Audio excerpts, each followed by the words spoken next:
marche en vrai. Bonjour à tous. Bonjour. Alors, on va commencer par... je vais vous demander juste si vous nous entendez et si vous nous voyez bien dans le chat. Ah, ça a l'air de fonctionner, c'est génial. Yes. Vous êtes déjà plein de personnes connectées, vous êtes super, super ponctuels. J'adore. Alors, super. Pour ceux dont c'est la première fois sur Livestorm, vous êtes actuellement là dans le chat. Donc, vous pouvez discuter entre vous, bien évidemment. Pour toutes les questions qui auront rapport avec la présentation d'aujourd'hui, je vous invite à les poser dans l'onglet questions. Tout simplement parce que dans cet onglet, vous allez pouvoir voter pour les questions qui vous intéressent. Et nous, ça va nous permettre de répondre aux questions qui intéressent le plus de monde, tout simplement. Donc, faites attention à les poser là-dedans, parce qu'on répondra principalement à celle-ci. Soyez pas timides. Je sais que dans les webinaires précédents, les gens attendent vraiment la toute fin pour poser leurs questions. N'hésitez pas à le faire au fur et à mesure de la présentation. Vous avez aussi un petit sondage dans l'onglet sondage, si vous voulez y répondre, ça nous aidera à comprendre un peu vos problématiques. Pour ceux qui... Alors, je sais qu'à ces webinaires, c'est principalement des gens qui connaissent déjà Shine, voire des clients de Shine. Au cas où, donc Shine, en fait, on est une néobanque pour les indépendants et les petites sociétés. Et notre objectif, c'est de vous guider dans la jungle administrative et bancaire de l'entrepreneuriat pour vous permettre de réussir dans votre business. Et dans ce cadre, on crée le maximum de contenu possible, donc via notre groupe Shine Community, via notre blog, et maintenant via ces séries de webinars. L'objectif de ce projet, c'est vraiment de faire progresser la communauté via la communauté. Donc, on fait appel à des experts de la communauté Shine, des partenaires, des clients, pour justement qu'ils puissent nous apprendre de nouvelles choses pour faire voilà, réussir le business des autres. Donc, on est ultra content de faire ça depuis quelques semaines. En ce moment, on est dans la thématique communication et contenu, si c'est le premier webinaire que vous regardez. À la fin du webinaire, je vous mettrai le lien de la page Livestorm Shine qui vous permettra de vous inscrire au prochain. Donc voilà, je ne sais pas si certains d'entre vous étaient là il y a 2 semaines. On a parlé de ligne éditoriale avec Julien et l'idée c'était de trouver le ton, le positionnement, la ligne éditoriale et les piliers éditoriaux qui correspondent, enfin qui collent le plus à vous, à votre personnalité et à votre business. Et donc c'est une suite logique de parler de stratégie de contenu maintenant. Voilà, je suis avec Pierre Guibaud qui va rentrer plus dans le détail sur cette stratégie de où parler à votre cible, comment, et tout ça pour faire progresser votre business. Donc, je laisse la parole à Pierre. Moi, je vais me cacher un petit peu et n'hésitez pas à poser vos questions encore une fois dans l'onglet questions. On y répondra avec plaisir. Merci beaucoup pour l'invitation. Bonjour à tous. Alors, aujourd'hui, on va parler de stratégie de contenu et de growth pour 2021. L'idée, ça va vraiment être de vous présenter, moi, ce que j'ai pu accomplir sur cette année en termes de contenu et des choses qui ont fonctionné. Vous partager vraiment en toute transparence mes bonnes pratiques et mes apprentissages. Alors, peut-être juste avant de commencer, vous présenter rapidement qui je suis et pourquoi est-ce que ça va être pertinent ce que je vais vous dire sur le contenu. Moi, j'ai cofondé 2 projets. Le premier à droite en rose s'appelle La Boîte Numérique.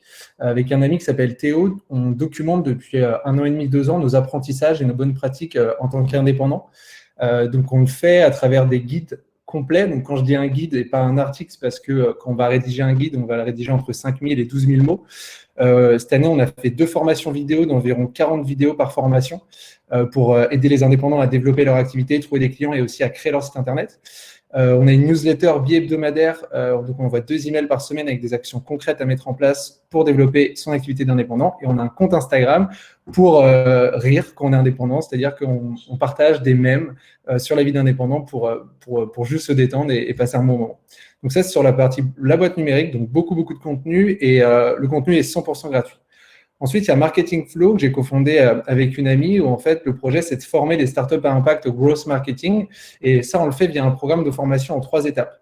Le premier, ça s'appelle les petits hacks marketing, c'est une newsletter qui est gratuite. Quand vous inscrivez, vous recevez un hack marketing chaque matin dans votre boîte mail qui va vous aider en fait à atteindre un objectif marketing un petit peu plus rapidement avec des techniques qui sont un petit peu plus malignes. Donc ça, c'est la première brique. Ensuite, on a un abonnement à une bibliothèque de méthode Growth qui coûte 9 € par mois ou 90 € par an. Donc, vous vous inscrivez, vous avez des tutoriels hyper bien détaillés et on l'enrichit chaque semaine avec des nouvelles méthodes, etc. Et puis après, là, la dernière brique sur laquelle on est en train de travailler, c'est un programme d'accompagnement, de mentoring pour des startups à impact. Donc, ce qui fait que sur les 2 dernières années, j'ai créé beaucoup de contenu. Il y a des choses qui ont marché, d'autres non. Et donc, l'idée, ça va être de vraiment vous partager tous les apprentissages. Puis, bien sûr, à côté de ces 2 projets, j'accompagne moi-même des startups à impact positif où je vais gérer, les aider à accélérer donc leur stratégie de contenu, leur stratégie emailing, la conversion sur leur landing page, etc., etc. Alors, du coup, de quoi on va parler aujourd'hui? Les 2 premières étapes, on va aller assez vite et après, c'est ce qui va avoir le plus d'intérêt pour vous. Donc, on va parler de pourquoi créer du contenu en 2021, quels sont les canaux efficaces et comment bien les choisir, quelle stratégie mettre en place pour se différencier, comment produire du contenu at scale, parce que là, tout le contenu que je vous ai dit, à chaque fois, quand je l'ai fait, j'étais tout seul ou alors on était 2, donc on n'avait pas une batterie d'une équipe de 15 personnes, on ne bossait pas avec plein de freelances et pourtant on a réussi à produire beaucoup de contenu. Et enfin, des actions concrètes pour développer votre audience plus rapidement. Alors, pourquoi créer du contenu en 2021? Donc, il y a 5 raisons qui sont hyper importantes. La première, c'est de structurer ses connaissances. Donc ça va plus être sur un angle B2B, mais en fait, c'est hyper intéressant quand vous développez une expertise dans un sujet, quand vous accompagnez des clients, que vous ayez un produit SaaS, de la formation, du service, etc. Vous avez tellement de connaissances, on s'en rend même plus compte au bout d'un moment, le nombre de connaissances qu'on a, et juste de les structurer, de se dire, OK, comment est-ce que je pourrais accompagner, comment est-ce que je pourrais partager mes connaissances, et du coup, je pourrais aller avec je pourrais expliquer qu'il y a une première partie avec ça, une deuxième partie, une troisième partie, une quatrième partie, et se forcer à le formaliser en du contenu, ça va vous aider énormément en fait. Donc ça, c'est vraiment la première étape, ça permet de structurer ses connaissances, de finalement arriver même à créer des méthodes, et du coup à être meilleur au final en tant que professionnel quand vous accompagnez vos clients. Le deuxième, ça va être d'accomplir votre mission. Moi, je pense que chaque boîte a une mission. C'est-à-dire que chaque boîte aide une cible précise à atteindre un objectif précis par le biais de différentes actions. Et du coup, vous pouvez aider vos clients à atteindre leur objectif avec votre offre payante. Par exemple, ça peut être un produit SaaS, ça peut être un produit physique que vous vendez. Mais vous pouvez aussi, à travers du contenu, les aider à atteindre leurs objectifs. Si je prends un exemple concret, je pourrais avoir une balance connectée pour améliorer sa masse musculaire, etc. Donc ça, c'est ce que je vends. Et à côté de ça, je pourrais avoir plein d'articles qui expliquent comment prendre du muscle, comment faire un régime adapté à ses objectifs, etc. Et du coup, à travers ces guides, je vais pouvoir aider gratuitement ma cible à atteindre un objectif, ce qui va permettre vraiment d'augmenter le niveau de confiance auprès de son audience. Ensuite, on va arriver à prouver son expertise, puisque en fait, à force de partager ses connaissances et apporter de la valeur et aider sa cible à atteindre un objectif, on va prouver son expertise et encore une fois, on va augmenter le niveau de confiance et de crédibilité et de légitimité auprès de notre audience. Ensuite, ce qui va se passer, c'est qu'en fait, on va au fur et à mesure augmenter sa visibilité pour recevoir des opportunités. Donc, c'est souvent ce qu'on appelle l'inbound marketing. Donc, l'idée de se dire, on crée une stratégie de contenu qui va au fur et à mesure nous ramener des leads, nous ramener des clients sur notre plateforme, des ventes, etc., etc. Et puis, bien sûr, ça en découle sur le fait de pouvoir générer de la croissance. Donc, la stratégie de contenu, la création de contenu, ça peut vraiment avoir un super impact sur votre entreprise. Par contre, il faut le faire de manière intelligente. Et du coup, c'est ce que je vais essayer de vous partager dans les prochaines parties. Alors, du coup, c'est quoi les canaux efficaces et comment les choisir? Là, je ne vais pas vous dire c'est celui-là, il faut faire ça. Parce qu'en fait, on est tous différents. Par contre, je peux vous donner une manière de réfléchir. Donc, dans les grandes lignes, bien sûr, on peut voir qu'il y a des réseaux sociaux en France. Là, il y a un petit mapping assez cool à regarder. On peut voir par rapport aux tranches d'âge, par rapport à votre cible, où est-ce qu'il est le plus pertinent d'aller. Donc, on voit que Snapchat, Snapchat et TikTok, ça va être pour les 18-24 ans. Ça, c'est ce que dit ce petit graphique. Moi, ce que je vous conseille aujourd'hui, si vous n'avez pas encore essayé TikTok, c'est quand même d'aller faire un tour dessus parce que je pense qu'il y a une vraie opportunité de croissance. Mais voilà, là, ça permet juste d'avoir un petit panorama. Dans tous les cas, la présentation, vous l'aurez à la fin, donc vous pourrez la checker. Ensuite, il y a un autre truc à prendre en compte, c'est que je ne sais pas combien est-ce que vous êtes dans vos équipes, soit vous êtes indépendant, soit vous avez une équipe de 5, 10, peut-être vous êtes 300, 500, vous n'allez pas tous avoir les mêmes ressources. Et du coup, c'est important, avant de se lancer dans la création de contenu sur une plateforme, de comprendre quel est l'enjeu et quel est le besoin en termes de ressources.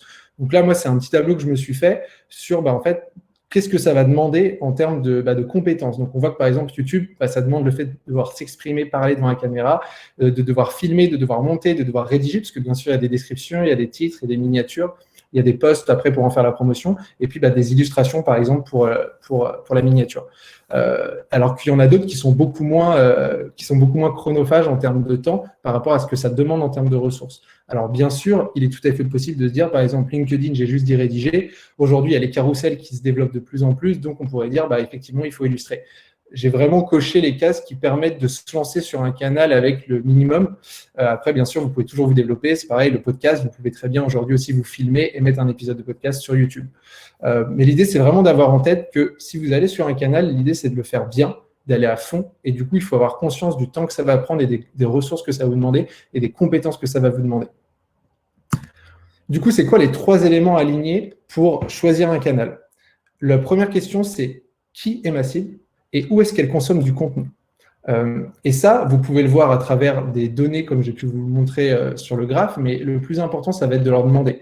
Vous pouvez passer du temps qualitatif avec eux en les appelant, vous pouvez faire des enquêtes quantitatives avec des questionnaires en ligne. L'idée, ça va vraiment être de leur demander, voilà, où est-ce que tu passes du temps? Est-ce que tu passes plus de temps sur Instagram? Ok, si tu es sur Instagram, qu'est-ce que tu fais? Tu suis qui comme compte? Ok, pourquoi ce compte-là? Qu'est-ce qui t'intéresse dans le contenu qu'il a créé? Tu suis des blogs? Tu es inscrit à quelle newsletter? Pourquoi? Et en fait, c'est ça qui va être intéressant. Ça va permettre de comprendre pourquoi la personne consomme du contenu, quel type de contenu elle consomme, pour pouvoir vraiment s'insérer dans ses habitudes de consommation de contenu de manière pertinente, cohérente et lui apporter de la valeur. Donc ça, c'est vraiment une phase qui est hyper importante avant juste de se lancer. Ensuite, il va falloir s'aligner avec c'est quoi vos objectifs. Est-ce que c'est juste de développer votre réseau? Est-ce que c'est de créer une audience? Est-ce que c'est de générer des leads? Est-ce que c'est de générer des ventes? Et du coup, vous n'allez pas forcément avoir la même approche et le même canal. Vous n'allez pas forcément choisir le même canal. Et enfin, quelles sont mes ressources disponibles? Est-ce que je vais être capable, si je me lance par exemple sur YouTube, de filmer, monter, parler, illustrer à raison d'une vidéo par semaine pendant les 52 prochaines semaines? Oui ou non? Est-ce que je vais pouvoir le faire de manière qualitative? Et ça, c'est important. Il faut mieux faire moins, mais mieux que de se lancer sur tous les réseaux et en fait d'arriver avec une approche qui n'est pas qualitative sur le long terme parce que ça aura un impact sur votre branding. Et ce qui est sûr, c'est que vous n'allez pas arriver à créer des caisses de résonance et de la croissance, je pense, pour votre entreprise. Donc, vraiment se demander comment fonctionnent mes clients, où est-ce qu'ils sont, comment est-ce qu'ils interagissent avec le contenu et comment est-ce que moi je peux m'intégrer de manière cohérente et pertinente dans leur environnement. Alors, quelle stratégie mettre en place pour se différencier? Du coup, là, c'est intéressant parce qu'il y a un peu 2 stratégies qui s'opposent. Je ne sais pas si vous connaissez l'entrepreneur Gary Vee, qui est un entrepreneur assez connu aux États-Unis. Il est arrivé avec un concept, donc c'est un mec qui est sur toutes les plateformes, il inonde tous les réseaux sociaux et c'est une brute de création de contenu. Et lui, il est arrivé avec cette théorie du content pillar et en gros, l'idée de dire vous faites un contenu à forte valeur ajoutée. Par exemple, imaginons que vous faites une conférence pendant 1 heure où vous écrivez un guide qui fait 10 000 mots et du coup, ça, c'est votre contenu pilier.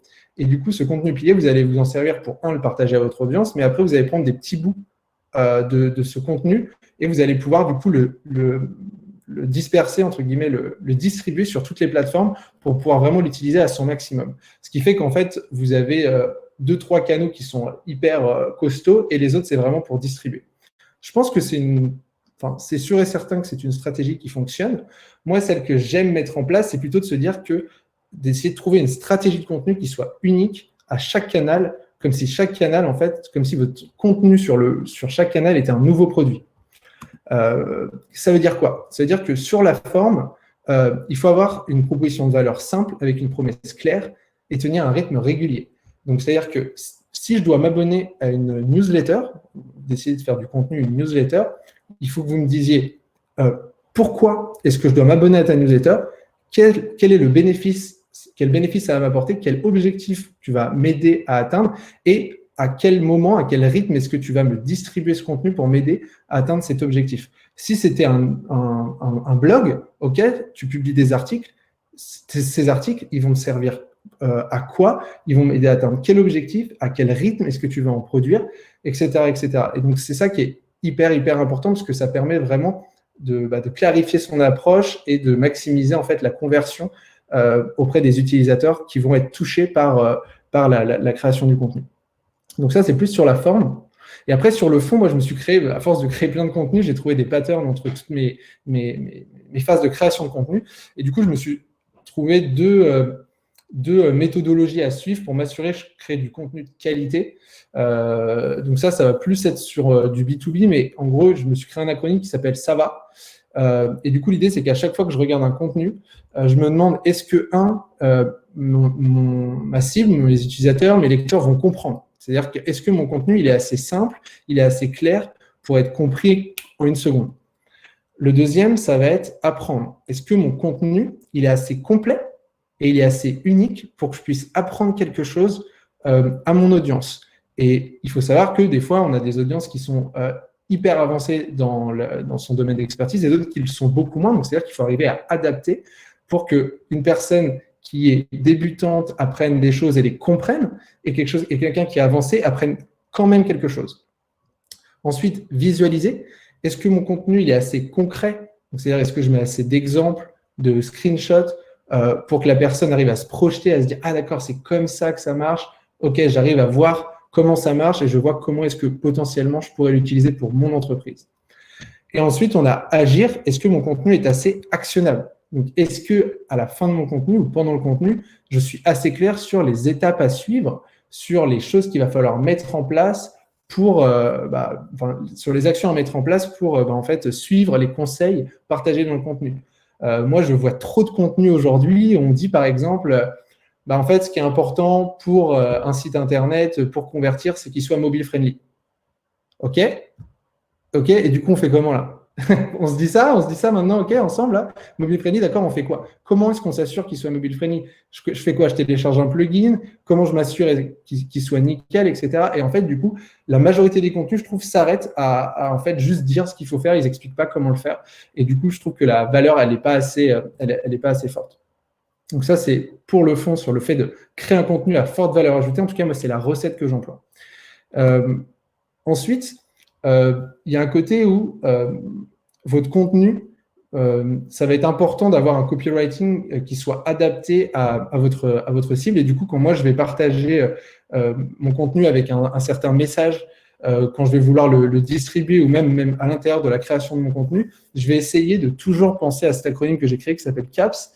C'est l'idée de se dire, contextualiser. C'est quoi l'expérience de la personne avec mon offre jusqu'à présent? C'est-à-dire que là, je m'apprête à partager un contenu, je m'apprête à toucher une personne avec un message, avec des mots, avec une vidéo, etc. Qu'est-ce qu'il a vécu avant et comment est-ce que je fais pour contextualiser au mieux le contenu pour que ça puisse le toucher et que ça ne soit pas juste quelque chose, que ça ne soit pas spammy, qu'on ne se dise pas juste « Eh voilà, j'ai fait ça ». Non. L'idée, c'est vraiment de se dire comment est-ce qu'on arrive à contextualiser. Ensuite, comment est-ce qu'on arrive à adapter à la situation dans laquelle la personne elle est. Donc là, c'est tout bête, mais si vous envoyez du contenu à 8h30 du matin et que la majorité de votre audience est à Paris, alors là, on est en confinement, mais la majorité des personnes, elles peuvent potentiellement être dans le métro. Donc, si votre contenu n'est pas mobile friendly, si votre contenu, par exemple, si vous envoyez un email, il ne se lit pas dans l'email et que la personne, elle doit cliquer et qu'elle est sur une ligne où il n'y a pas de réseau et que du coup, elle clique sur le lien, ça fait page blanche pendant 1, 2, 3, 4, 5 secondes, elle se casse. Et en fait, du coup, votre message, il n'est pas passé. L'article que vous leur envoyez n'est pas passé. Donc, du coup, vraiment réfléchir à dans quelle situation est-ce qu'elle va être quand elle va recevoir mon message. Ensuite, personnaliser. Du coup, quels sont ses objectifs, quelles sont ses craintes, quelles sont ses motivations du moment et du coup, comment est-ce que j'arrive à adapter mon message. Si c'est par exemple un article, ça peut être dans l'introduction. Si ça peut être une vidéo aussi, l'idée, c'est vraiment d'arriver à capter l'attention et se dire, OK, je comprends dans quelle situation tu es en ce moment, dans quels objectifs tu as, et du coup, je m'adapte et je personnalise mon approche. Et enfin, sortir du lot, comment est-ce que je peux faire pour faire vivre une expérience intéressante et surprenante? Du coup, l'idée, c'est de se dire que, en fait, on est de plus en plus à créer du contenu. Il y en a du bon, il y en a du très bon, il y en a du moins bon. Mais si on fait ce que fait tout le monde, c'est sûr et certain que l'impact, il va être relativement faible et qu'un des meilleurs moyens de maximiser l'impact, ça va être de réfléchir avec votre créativité, en brainstormant avec vos collègues, vos amis, etc., à réfléchir à se dire comment est-ce que j'arrive à rendre l'expérience un peu plus sympa, un peu plus innovante, un peu plus surprenante. Et du coup, ça peut être des toutes petites touches, ça peut être une petite touche d'humour, ça peut être un emoji par-ci, ça peut être un lien vers quelque chose, mais juste quelque chose qui va permettre à la personne de passer un bon moment versus juste d'avoir quelque chose de froid. Donc ça, c'est encore une fois la partie copywriting sur le fond. Alors, quelques exemples par rapport quand je parlais du fait de dire c'est bien d'avoir une proposition de valeur qui soit claire, avec une promesse claire, avec un rythme régulier. Les petits hacks marketing, c'est une newsletter que j'ai créée il y a 1 an. L'idée, c'est de dire, vous en recevez chaque matin un par email à 8h30. Et du coup, c'est hyper clair. La proposition de valeur, je vous envoie chaque jour un hack permettant d'atteindre un objectif spécifique avec le processus et les outils pour le mettre en place. Je vous montrerai dans la prochaine partie plus le côté fond. Mais là, vous voyez l'idée. Le compte Instagram de la boîte numérique, c'est 3 mèmes par semaine pour se marrer quand on est indépendant, pour prendre en dérision notre vie d'indépendant et juste passer un bon moment. Marketing Flow, du coup, à travers la bibliothèque Growth que j'ai pu créer avec Megan, aujourd'hui, on partage une nouvelle méthode Growth Marketing et 2 best practices par semaine. Donc, la méthode Growth Marketing, on la partage le mardi. Les 2 best practices, on les partage le vendredi. À chaque fois, c'est à 9h. Et ensuite, elles intègrent une bibliothèque, ce qui fait que l'utilisateur, il peut aller, à travers des filtres, retrouver en fait merci Vincent pour le commentaire. Il peut retrouver du coup les différentes méthodes par rapport à ses objectifs, que ce soit acquisition, conversion, etc. Il peut filtrer. L'Iminimonde, qui est une startup que j'accompagne, ils ont créé un carnet. Donc là, on n'est même plus dans du digital, on est dans du physique. Un carnet de voyage pour les enfants entre 2 ans et 7 ans, du coup, que vous allez payer 5,90 € tous les 2 mois et que vous allez recevoir tous les 2 mois dans votre boîte aux lettres. Et du coup, l'expérience, elle est hyper claire, c'est du contenu. Et du coup, ce qui fait que ça permet d'augmenter considérablement le nombre de clients. Pourquoi? Parce que la proposition de valeur, elle est hyper claire. Le contenu, il a une très, très forte valeur ajoutée pour les parents, pour les enfants qui s'éclatent avec plein de petites activités. Et ce qui fait qu'en fait, ils sont passés de 0 à plus de 10 000 clients en l'espace de quelques mois parce qu'en fait, ça a juste résonné auprès de la cible. Sur le besoin qu'il y avait d'occuper les enfants à certains moments, les activités, le fait de le recevoir tous les 2 mois, le prix qui est accessible, c'était hyper fort. Donc voilà pour la partie proposition de valeur claire, unique, un rythme régulier. Maintenant, comment on se dit, OK, faut faire un rythme régulier. En fait, faire un rythme régulier, c'est très dur. Pas se mentir, si demain vous me dites, OK, moi j'ai décidé de faire un post LinkedIn le mardi, le jeudi et le vendredi à 9h et ça va être ça, ça va pas être si facile à tenir au début. Et même si au début vous avez toutes les bonnes volontés de la Terre, comme un 1er janvier ou plutôt un 2 janvier, avec les bonnes résolutions, en fait, au bout d'une semaine ou 2, on se rend compte que c'est difficile. Et du coup, moi, j'ai essayé de trouver une méthode pour m'aider à enlever la friction que j'ai à chaque fois que je veux créer du contenu. Et du coup, la méthode que j'ai mis en place, c'est le fait de templétiser. Et je vais vous en parler juste après. Mais la première chose, là, vous voyez, vous êtes vraiment dans le cœur du réacteur, et c'est un spreadsheet de Marketing Flow avec Megan. Là, c'est ce qu'on a créé en août quand on s'est retrouvés à Marseille tous les deux pour se dire, OK, on va envoyer une méthode growth chaque mardi à 9h. On va envoyer 2 best practices chaque vendredi à 9h. C'est parti. Donc, on a les mois, on a la date, on a le contenu, on a qui est le owner du contenu. Et ensuite, on a des statuts en mode c'est à faire, c'est ready for checking, c'est-à-dire que l'autre, il doit regarder le contenu qu'on a produit, faire des commentaires via un Google Doc, et l'autre, ensuite, il doit l'améliorer, etc. Ensuite, il y a programmé dans Substack, puis on l'envoie, parce qu'on utilise un outil qui s'appelle Substack pour envoyer ces contenus-là. Pourquoi est-ce que c'est hyper puissant ça? En fait, ça permet vraiment de mapper tout ce qu'on doit faire pour les prochains mois. Et du coup, ça fait que vous aidez votre cerveau en fait à prendre de l'avance, à se dire OK, je vais sur mon planning, qu'est-ce qu'il faut que je fasse? Et du coup, ça, honnêtement, c'est possible de le faire avec tous les canaux. Que ça soit Instagram, OK, sur Instagram, je veux faire un post par semaine qui va mettre en avant mon produit. Je veux faire un post par semaine qui va partager mes valeurs. J'ai un post par semaine qui va partager mon univers, etc. Et du coup, j'ai 3 posts. OK, donc je vais en faire un le lundi à 20h, un le jeudi à 8h, un le dimanche à 16h. Du coup, vous le mettez dans votre spreadsheet, vous mettez les idées de contenu que vous avez un lien et juste vous faites des sessions de deep work où vous prenez en fait, je sais pas, 1 semaine ou 2 semaines et vous rédigez, vous créez le contenu vraiment en mode machine, quoi. Vous rédigez le contenu.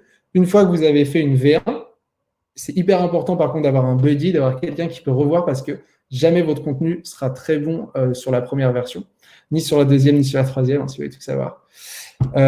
Et donc, du coup, l'autre va pouvoir regarder, mettre des commentaires, puis vous y retourner, etc. Et du coup, ça fait que l'idée, c'est que vous preniez vraiment beaucoup d'avance sur vos contenus, ce qui fait que, par exemple, avec Megan, là, on a 1 mois d'avance sur notre création de contenu. C'est-à-dire jusqu'à fin novembre, tout est déjà programmé. Et là, on est en train de créer le contenu pour décembre. Donc, on n'est pas du tout dans un stress de création de contenu. Justement, on se dit plus quelles actions pour générer de la croissance on pourrait mettre en place. Donc là, c'est vraiment la partie calendrier édito. Vous le faites pour, moi, ce que je vous conseille de faire, c'est vraiment pour tous les canaux que vous allez utiliser. Maintenant, pour pouvoir encore plus aider votre cerveau, ce que je vous conseille, c'est de templétiser. Et donc, pour ça, je vais vous partager mon écran et je vais vous montrer tout simplement comment est-ce que j'ai templétisé tous mes contenus. Alors, partager l'écran. Alors, on va commencer par le commencement. Les petits hacks marketing, j'en ai créé 70. Comment est construit un petit hack marketing? Un petit hack marketing, c'est un format court comme ça que vous recevez par email le matin. Donc là, par exemple, c'est le hack 18. On a une mini intro, donc là, pour vous dire, hein, c'est vraiment une intro, c'est juste, là, c'est une phrase, des fois, ça peut être 3-4 lignes. L'idée, c'est vraiment d'amener la personne dans le hack. Ensuite, on a l'objectif du hack, le processus à mettre en place, à suivre, assez rapide, les outils, puis à vous de jouer, et cette petite phrase pour engager avec la personne un feedback, une idée, répondez simplement à cet email. Donc, c'est aussi simple que ça, et en fait, ce qui est intéressant, c'est qu'à partir du moment où vous avez votre template, une mini intro, un objectif, processus, outil. Vous avez des idées de contenu qui vous viennent, vous avez de la créativité qui va vous venir à des moments. Vous n'avez plus qu'à juste la driver vers ce template, vers ces cases et remplir les cases. C'est aussi simple que ça et ça vous évite de partir dans tous les sens. Et ce qui est ouf aussi, c'est que ça vous permet d'apporter masse de valeur au lecteur, à l'utilisateur final de vos contenus parce qu'en fait, il sait à quoi s'attendre. À 8h30, je sais que je vais recevoir un objectif, un processus, un outil. Je sais où lire, je sais comment lire, je sais ce que ça va m'apporter. Et du coup, ça maximise votre temps, ça maximise le standard de qualité que vous créez, ça maximise la valeur auprès de vos utilisateurs. Maintenant, on va voir un template de flow. Donc, avec Megan, sur les quelques derniers mois avant l'été, on a commencé à rédiger des méthodes growth marketing. L'idée, c'était de se dire, hein, comme vous pouvez voir, là, on explique un petit hack, comment le mettre en place, mais ce n'est pas hyper développé. Ce qui fait que, en fait, il y a des personnes qui ne vont pas forcément savoir tout le temps comment le faire quand ils n'ont pas forcément d'expérience sur le sujet du hack en question. Du coup, l'idée, c'était de se dire comment est-ce qu'on fait passer un format qui fait 200 mots à peu près sur un format qui fait 1000 mots, qui permet vraiment d'expliquer étape par étape. Donc, du coup, ça, c'est notre template. Donc là, on a un titre. On a, donc le flow, c'est la méthode. On a la cible, donc on choisit, est-ce que la cible, c'est pour du B2C ou du B2B? L'objectif, est-ce que c'est pour de l'acquisition et de la conversion? Le canal, où est-ce que ça va se passer, cette action growth marketing? Et quel levier est-ce qu'on va mettre en place sur ce canal? Donc là, il y en a plein. La lecture, le temps de lecture que ça va prendre à la personne. Et puis ensuite, qu'est-ce qu'on va faire? On reprend le format du petit hack. Donc une intro, un objectif, un processus, les outils. Et c'est là où, en fait, on a rajouté les briques, c'est que le processus, on l'a un petit peu mieux structuré, on l'a structuré en étapes, et du coup, chaque étape du processus devient un chapitre, devient une partie. Et du coup, allez, on vous montre. Étape 1, on va nommer l'étape 1, et du coup, dans chaque étape, il y a 2 éléments dans lesquels on doit déverser notre savoir, nos informations. Le premier, c'est l'action qu'on demande à la personne de faire pour mettre en place la méthode, et 2, c'est le petit check en mode, normalement, si vous êtes arrivé là, vous avez dû avoir ce résultat et vous êtes là. Et on reproduit ça sur chaque étape et à la fin, on dit aux personnes, à vous de jouer et on signe avec nos photos. Donc, l'idée, c'est quoi? L'idée, c'est que à la fois, nous, ça nous aide à 100% pour pouvoir structurer notre contenu et pouvoir en créer beaucoup plus. Et 2, ça aide vraiment, encore une fois, notre lecteur, notre utilisateur. Et ils se disent, OK, je reçois ça dans ma boîte mail, je lis l'intro, l'objectif, ok, c'est pas forcément pour moi, j'en ai pas forcément besoin en ce moment, mais ça m'a donné une idée, hop, je sors de l'email, je le verrai plus tard. Ou alors, oula, c'est intéressant, je continue. Et là, du coup, ok, qu'est-ce que je dois faire? Je fais ça, ok, je suis arrivé là, ah, j'ai pas eu ce résultat, mince, je remonte, je regarde ce que je dois faire, ok, c'est bon, je l'ai fait, je continue. Du coup, à quoi est-ce que ça ressemble une fois que c'est rempli? Donc là, on est sur l'espace Substack. Pour les abonnés. Donc là, par exemple, on a une méthode, c'est générer des inscriptions à un lead magnet en automatique sur LinkedIn. Cible B2B, objectif acquisition, canal LinkedIn, levier, automation, contenu, temps de lecture 5 minutes. Petite intro, objectif, le processus avec les étapes. Allez, on vous montre. Étape 1, l'action à mettre en place, une deuxième action, une troisième action, pouf, vous avez le résultat. Étape 2, une action, etc., etc. Donc, vous voyez l'idée.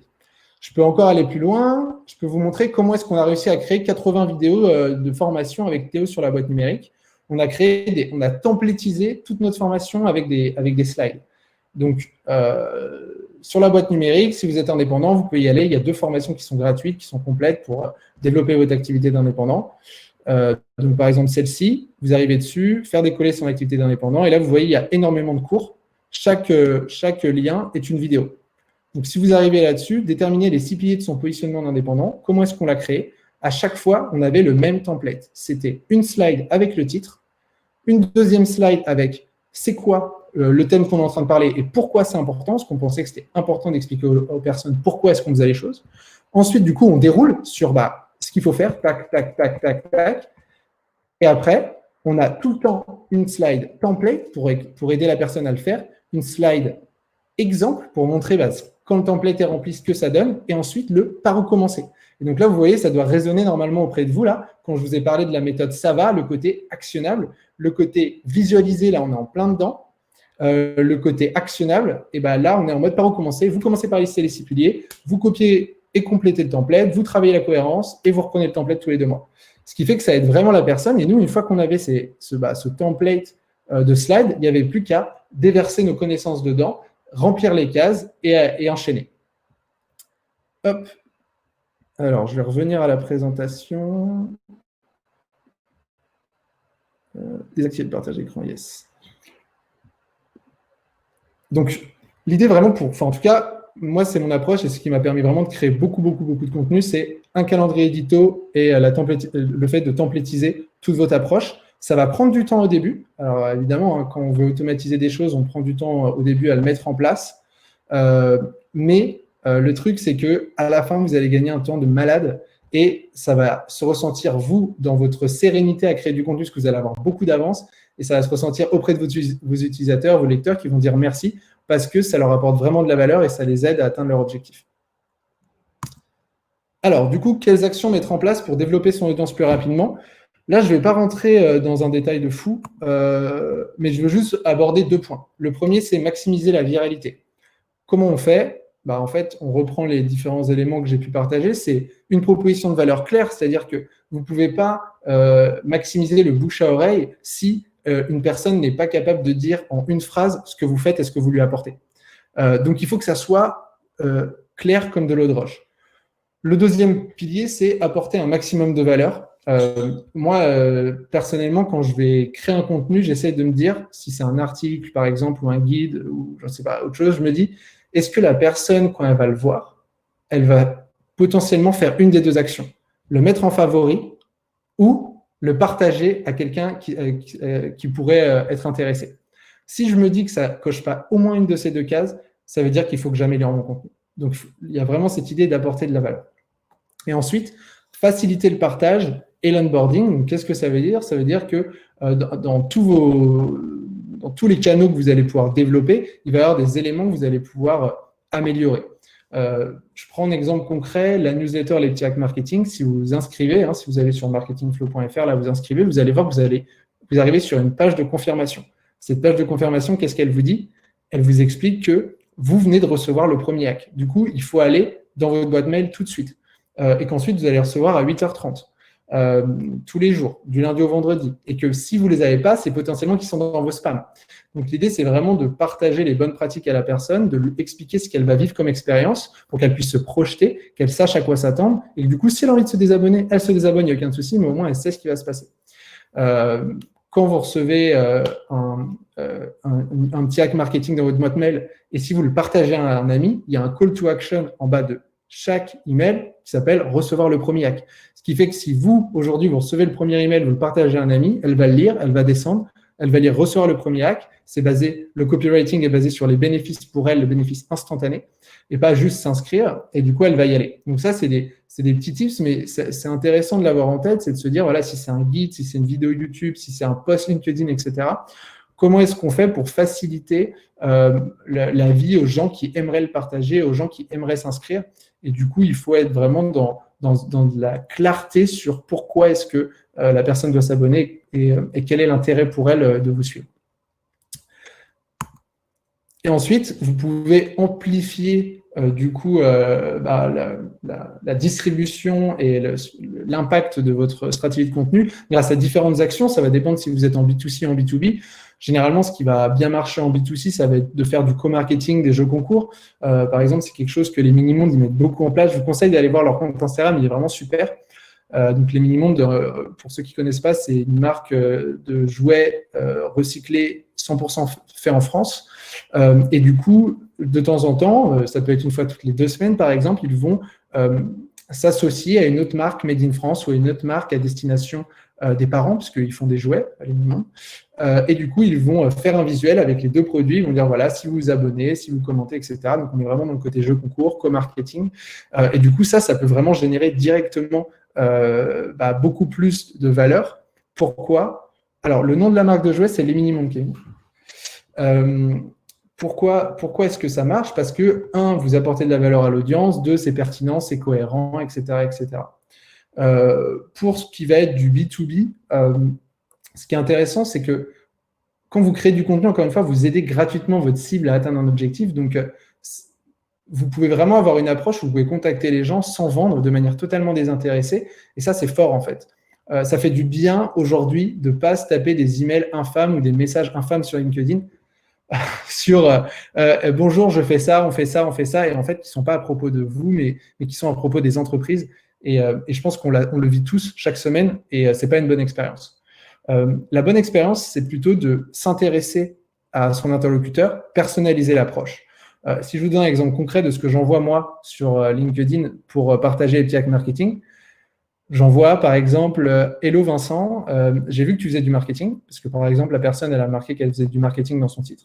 Je suppose que tu es souvent à la recherche de nouvelles méthodes pour développer ton acquisition client, augmenter ton taux de conversion. Donc là encore une fois, j'essaie de m'adapter et de réfléchir à quels sont ses objectifs. J'ai créé une newsletter gratuite dans laquelle je partage un hack marketing chaque matin. Est-ce que ça t'intéresse? Point d'interrogation. Et ensuite, je mets NPS 90, c'est de la preuve sociale. Le NPS, c'est le Net Promoter Score. C'est quand vous demandez à vos utilisateurs, sur une échelle de 1 à 10, à quel point est-ce que vous recommanderiez le produit à vos amis ou à des collègues. Et moi, la newsletter, elle a un NPS de 90. Et donc, c'est une note qui va de moins 100 à plus 100. Donc, c'est vraiment une super bonne note.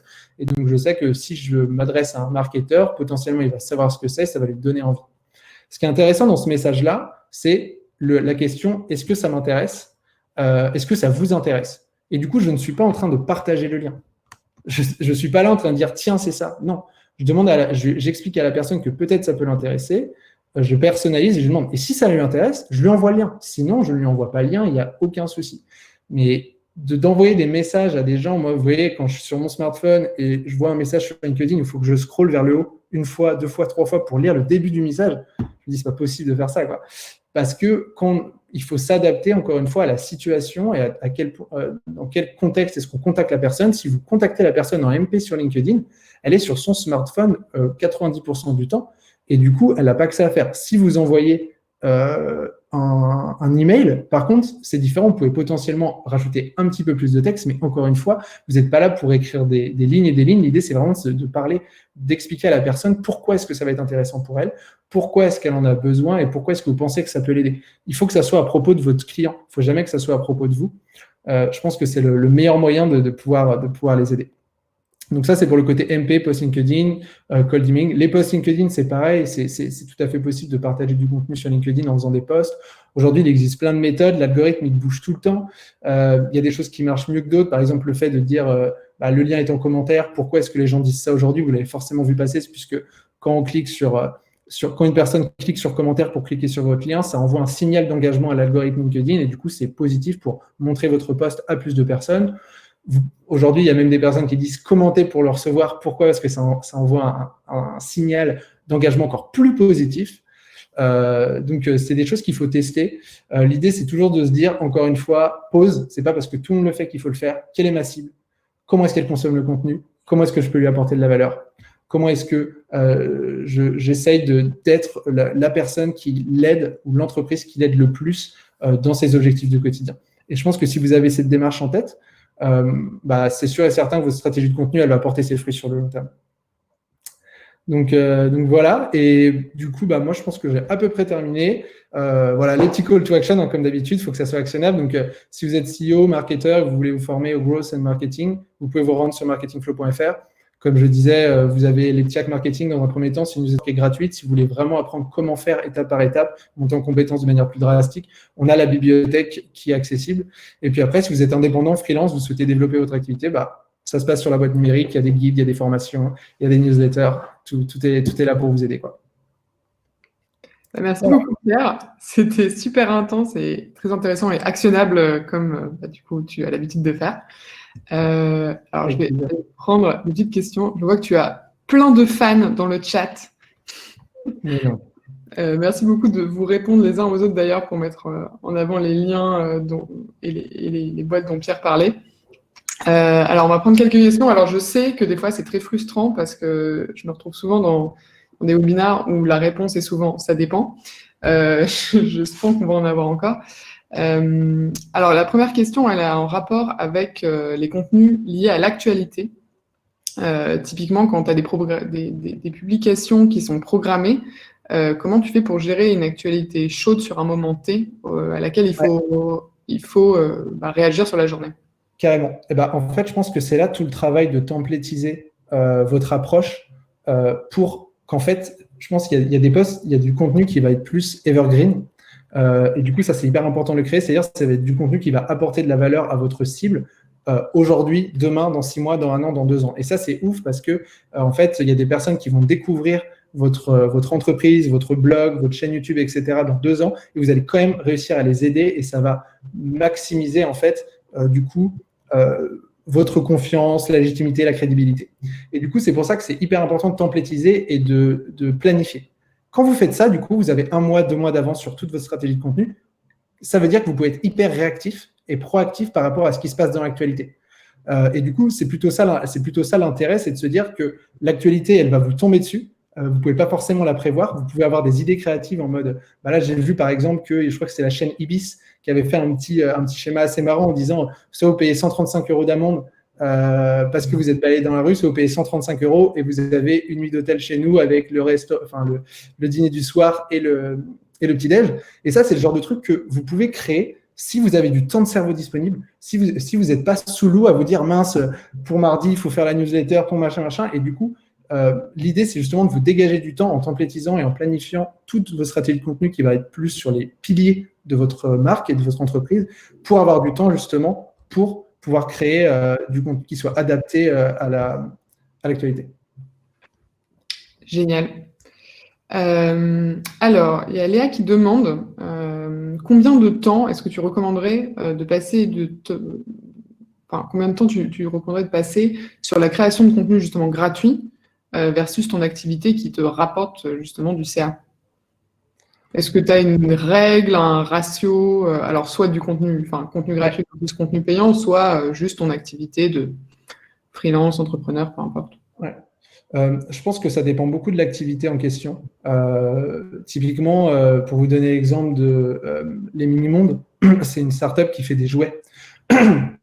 Donc, c'est vraiment du B2C. On a un panier moyen qui est à 5,90 € sur un carnet d'abonnement où on va être à 50 € pour un jouet comme le petit van ou le bateau.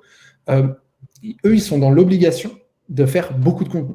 C'est vraiment c'est la base de la création d'une communauté, de fédérer, d'avoir des visuels constamment sur Instagram, de faire des stories, de partager des kits de coloriage, des kits d'activité, etc., etc. C'est la base même. Si vous êtes en B2B, aujourd'hui, c'est totalement possible de, juste en faisant du cold calling, du cold emailing et quelques posts sur LinkedIn, d'arriver à générer de la croissance pour votre boîte. Le truc, c'est que ça, il y a des visions court terme et des visions long terme. Si vous regardez les entreprises qui sont les plus performantes, que ce soit en B2B ou en B2C, sur les dernières années, allez voir leur stratégie de contenu. Elles sont colossales. On va pas, il y a HubSpot qui est là, qui tue le game sur ces sujets-là. On peut en prendre un qui est plus récent, Lemlist. Lemlist, c'est une startup française qui permet de faire du cold emailing, donc d'envoyer des emails de prospection, de démarchage.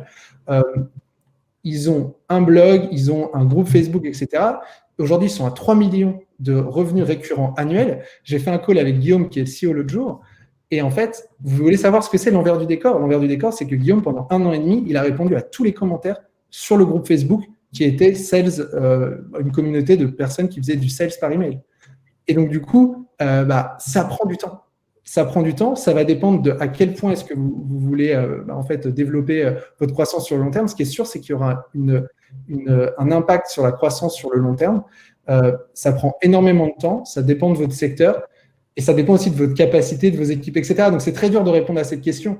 Ce que je peux vous dire, par contre, c'est que plus vous allez produire du contenu, plus vous allez aller vite, plus vous allez templétiser, plus ça va être facile et plus vous allez gagner du temps. Donc, si vous prenez vraiment le sujet au sérieux, en fait, il y a des chances que dans quelques mois, et en fait, plus vous avancez, plus vous allez créer de contenu et moins ça va vous prendre de temps. C'est ça qui est intéressant. Par contre, effectivement, le début va prendre du temps.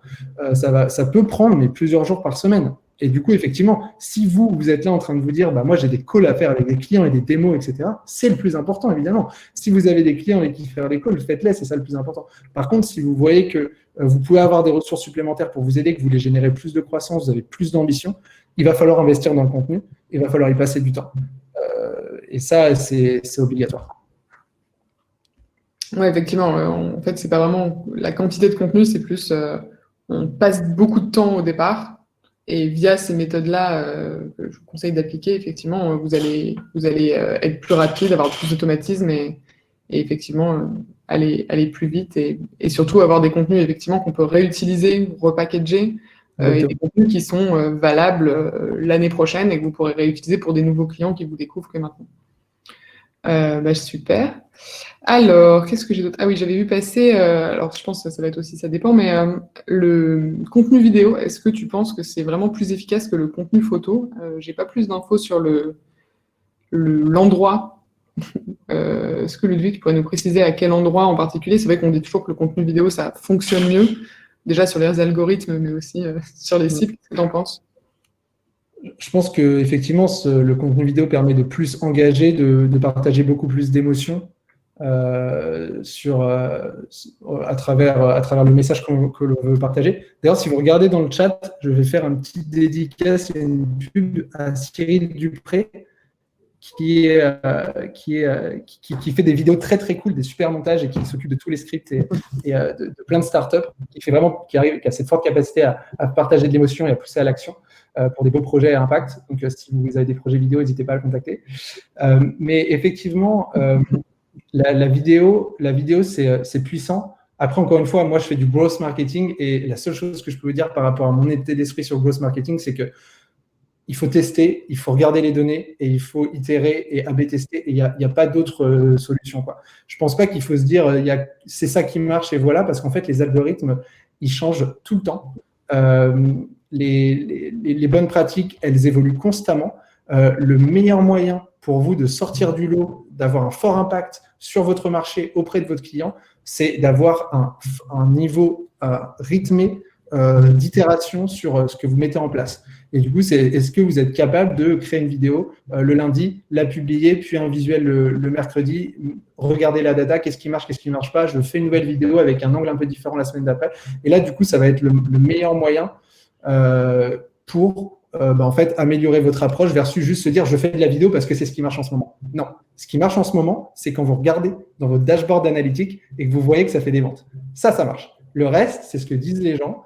Et en fait, il y a une grosse différence entre le sommet de l'iceberg et ce qui se passe vraiment dans le cœur du réacteur.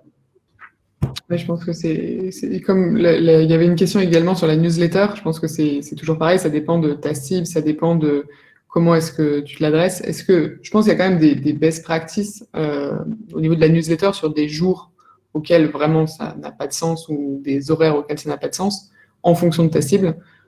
Typiquement, si on fait du B2B, les jours de la semaine, ça a plus de sens que le week-end.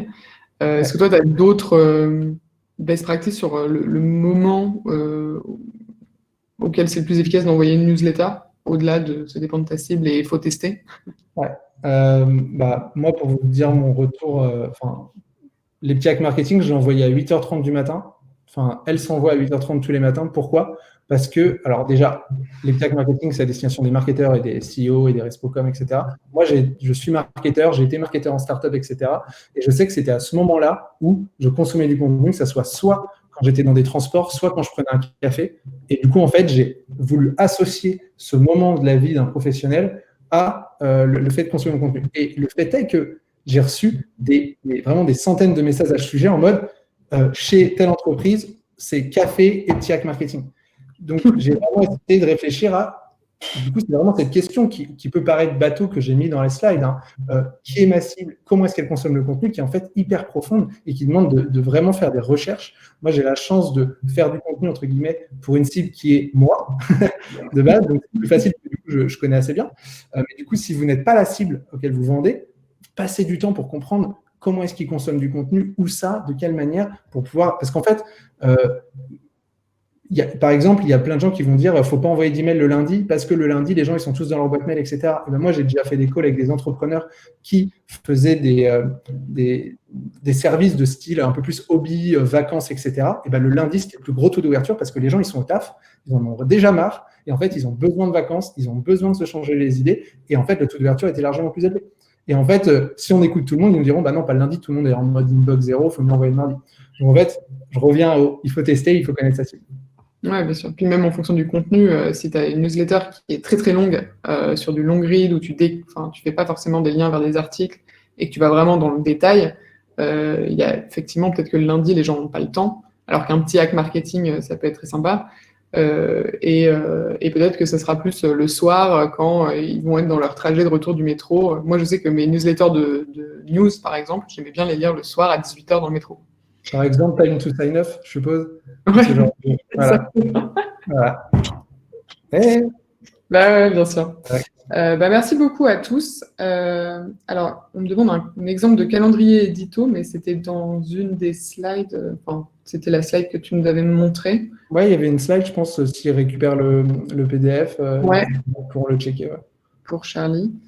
Comment mettre en place des jeux concours en tant qu'auto-entrepreneur? Alors ça, je ne sais pas si toi tu sais, mais peut-être pose la question sur Shine Community.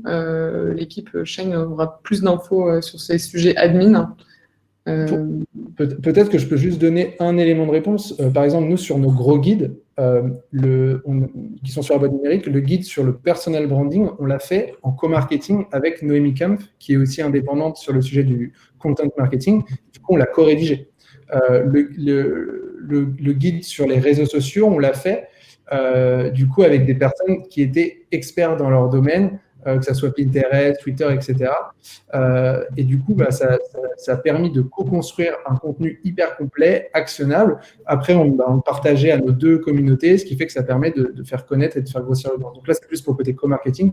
Le concours en soi, encore une fois, il faut tester, il faut être créatif. Si tu as envie de faire gagner 1 heure d'accompagnement de ton temps, tu as envie de faire gagner, tu vois, je sais pas ce que c'est ta spécialisation, mais si tu fais du SEO et tu proposes de faire gagner un audit SEO aux personnes qui vont, par exemple, partager ton site internet ou j'en sais rien, il y a plein de possibilités, il faut juste tester. Ouais, je pense que apparemment la question était en rapport avec la RC Pro, donc je pense que c'est plus sur le statut, est-ce que tu as le droit ou non, mais ouais, essayez pas à poser la question vraiment sur le groupe de Shine. On a des experts admin qui sauront sûrement beaucoup mieux y répondre. On arrive à la fin de ce webinaire. Je vais vous mettre dans le chat le lien vers la page Livestorm qui vous permet d'accéder au prochain webinaire. D'ailleurs, dans 2 semaines, on accueille Théo qui travaille avec Pierre sur la boîte numérique et qui nous parlera de stratégie de communication. Donc, ça fera le lien très, très bien avec cet événement-là. Vous avez dans le chat tous les liens de la boîte numérique, des hacks, de marketing flow. N'hésitez pas si vous avez besoin de quoi que ce soit en répondant aux emails que vous allez recevoir suite à l'événement. Vous allez recevoir du coup le replay, le lien vers les prochains webinaires, la présentation de Pierre. Donc, normalement, vous serez parés. Le replay sera aussi sur YouTube, donc ne vous en faites pas. Pierre, je ne sais pas si tu as quelques petits mots de revoir. Bah, écoutez, non, merci beaucoup, c'était trop cool, c'était un super exercice. Merci d'avoir été hyper positif et d'avoir été plus de 100 à être présent. C'était trop cool. Et puis, bah, voilà, si vous voulez qu'on continue à être en contact, n'hésitez pas, on peut se connecter sur LinkedIn. Et voilà, et bon courage à tous. Le contenu, c'est de la balle. En vrai, il y a masse de potentiel. Donc, prenez du plaisir à le faire, c'est ça le plus important. Et vous verrez que vos utilisateurs vont en prendre aussi, quoi. Merci à tous et puis à très bientôt. Merci Pierre. Ciao, ciao. Salut.